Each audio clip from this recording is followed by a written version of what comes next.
বিএনপির কালো পতাকা মিছিল সহ কোনো দফাতেই কোনো কাজ হবে না। সংবিধান অনুযায়ী বর্তমান সরকারের অধীনে আগামী নির্বাচন হবে বলে জানিয়েছেন বাংলাদেশ আওয়ামী লীগের প্রচার ও প্রকাশনা সম্পাদক, মাদারীপুর ৩ আসনের সংসদ সদস্য, বীর মুক্তিযোদ্ধা ডক্টর আব্দুস সোবাহান গোলাপ। বৃহস্পতিবার সদ্য প্রয়াত কালকিনি উপজেলা ছাত্রলীগের সদস্য ও পৌরসভা ৭ নং ওয়ার্ড ছাত্রলীগের সভাপতি সানাউল্লাহ কাননের কবর ও খাসেরহাট সহকারী ভূমি কর্মকর্তা বেলায়েত হোসেনের মায়ের কবর জিয়ারত শেষে সাংবাদিকদের তিনি একথা বলেন।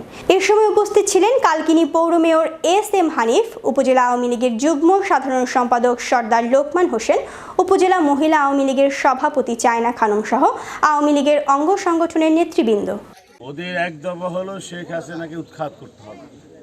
শেখ হাসিনা পতন, শেখ হাসিনা সরকারের পতন, সংবিধানের বাহিরে কেয়ারটেকার গভর্নমেন্ট গঠন করতে হবে, যেটা আমাদের সংবিধানে নাই।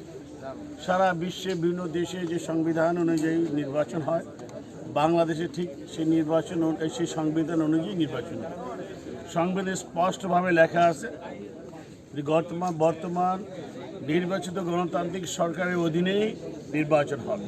এটা পরিষ্কারভাবে সংবিধানে লেখা আছে এবং সারা বিশ্বের প্রতিটা দেশের মতো বাংলাদেশে সংবিধান অনুযায়ী তার নির্বাচন পরিচালনা করে।